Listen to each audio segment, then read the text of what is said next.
हाँ, तो हम लोग देख रहे थे पिछले वीडियो में कि टी रेशियोज और टी फंक्शंस।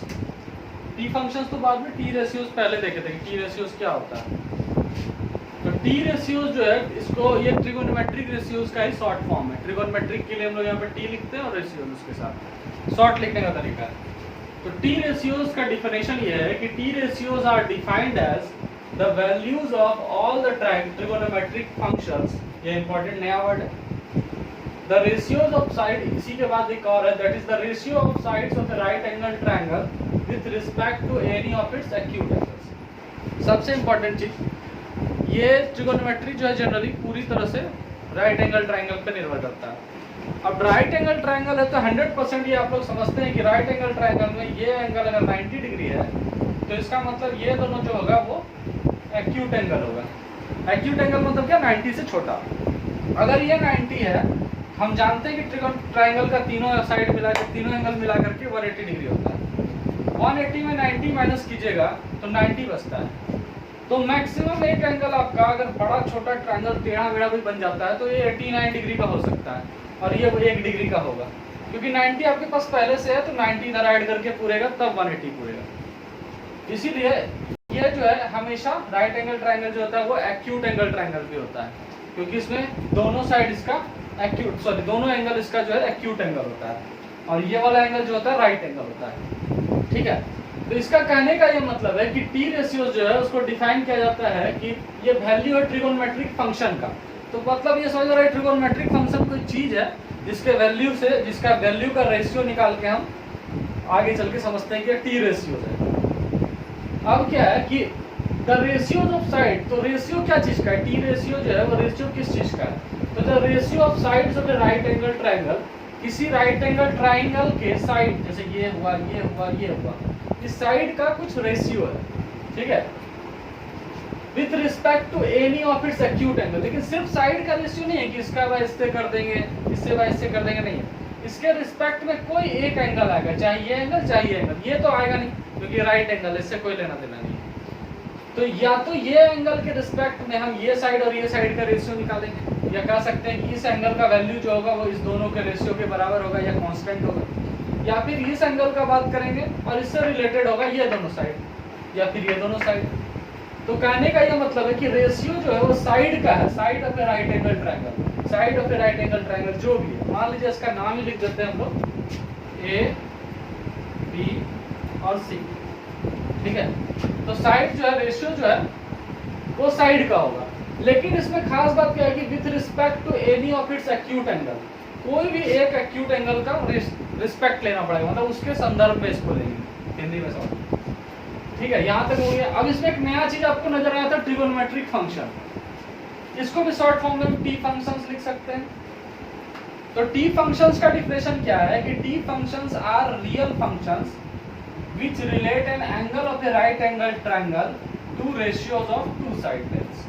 मतलब ये टी फंक्शंस कुछ ऐसा वैल्यू है या कुछ ऐसा चीज है जिसका की वैल्यू होता है बराबर किसी भी राइट एंगल ट्रायंगल में to the ratios of two side length. कोई भी दो साइड लेंथ के रेशियो के बराबर कोई एंगल होता है, किसी एंगल का वैल्यू उससे रिलेटेड कुछ फंक्शन होता है।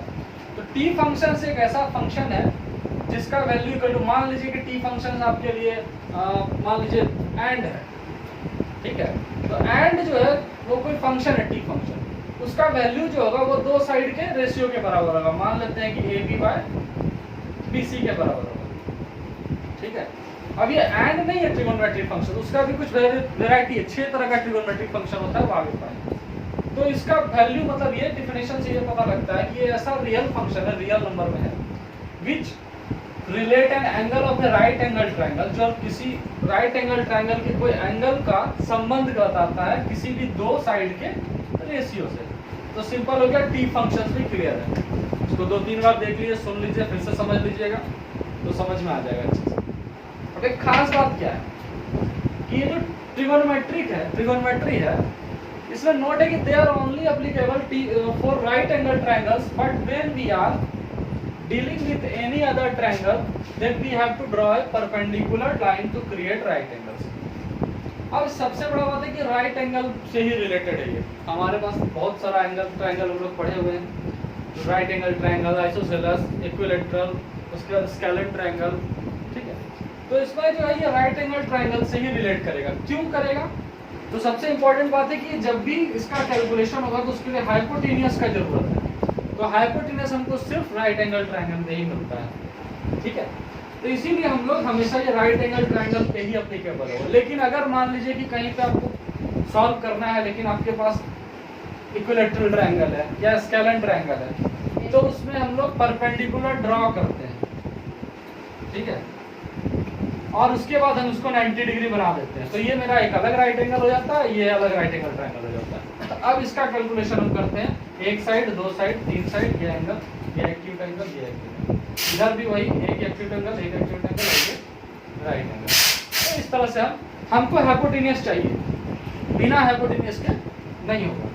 उसी तरह से स्केलेन ट्रायंगल में भी अगर करना है तो हम यहाँ से भी एक 90 डिग्री परपेंडिकुलर खींच देते हैं। तो इधर मेरे पास तीन साइड बन जाता है, 1 2 3, इस तरह से 1 2 3। तो फिर ये हाइपोटेनियस हो जाता है, ये हाइपोटेनियस, क्योंकि सबसे बड़ा वाला साइड जो होता है वो हाइपोटेनियस होता है, आप लोगों को पता है।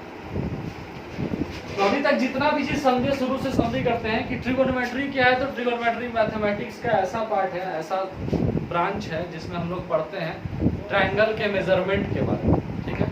ट्रायंगल अभी तक हम लोग ज्योमेट्री में पढ़ते थे, जिसमें हम लोग ये पता था कि कौन कैसा ट्रायंगल होता है, इसमें मीडियन होता है और भी बहुत सारा चीज़ है। हम लोग उसके बारे में पढ़े थे कि कैसे इसका कैलकुलेशन करते हैं, एंगल 180 डिग्री होता है, ये सब पढ़े हैं। लेकिन अब हम लोग ये पढ़ेंगे कि ट्रिगोनोमेट्री में कि ट्रायंगल का मेजरमेंट करना है एंगल के रिस्पेक्ट में साइड का रेशियो से, या फिर साइड के रिस्पेक्ट में एंगल के रेशियो से, कुछ भी करके एंगल और साइड से रिलेटेड है। ये खास करके राइट एंगल ट्रायंगल में ही पढ़ना है, सिर्फ राइट एंगल ट्रायंगल में ही होता है। दो टर्म हम लोग नया नया जाने, एक था ट्रिगोनोमेट्रिक रेशियोज, जिसका 3 चैप्टर हम बताया आपको पहले। सिंपल टी रेशियोज है, दूसरा आपका ट्रिगोनोमेट्रिक फंक्शन है, और सॉरी टी रेशियो, दूसरा है T ratios of particular angles, तीसरा है T ratios of complementary angle. वो एक एक करके पढ़ेंगे। तो इसमें एक खास चीज था टी फंक्शंस। टी फंक्शंस क्या है? Trigonometric functions. ये एक बात था कि ये बताता है कि ट्रिगोनोमेट्रिक फंक्शंस कोई वैल्यू है। जनरली ट्रिगोनोमेट्रिक फंक्शंस 6 होता है, साइन, कॉस और टेन। इसी का फिर उल्टा होता है, साइन का उल्टा कॉसेक, कॉस का उल्टा सेक और टेन का उल्टा कॉट। वो भी हम आगे बता देंगे। 6 तरह का फंक्शन होता है। अब 6 फंक्शन अलग अलग टाइप से होता है। कैसे कैसे होता है वो देखेंगे, किसका वैल्यू कैसे निकालते हैं। पाइथागोरस थ्योरम पता होना चाहिए, उससे आगे फिर फायदा होगा। नोट में क्या बताया कि सिर्फ राइट एंगल के लिए यूज होता है। ये अगर बाकी कोई ट्रायंगल में यूज होगा तो इसका मतलब हमको इसमें परपेंडिकुलर डालना पड़ेगा। परपेंडिकुलर डालना क्यों जरूरी है? क्योंकि हमको ट्रिगोनोमेट्रिक रेशियो निकालने के लिए हाइपोटेनियस का बहुत इंपॉर्टेंस है। हाइपोटेनियस नहीं होगा तो ये रेशियो नहीं निकल सकता। इसीलिए हाइपोटेनियस के लिए हमको सिर्फ हाइपोटेनियस इसी ट्रायंगल में मिलता है। तो इसलिए हमको इस तरह से जानना है।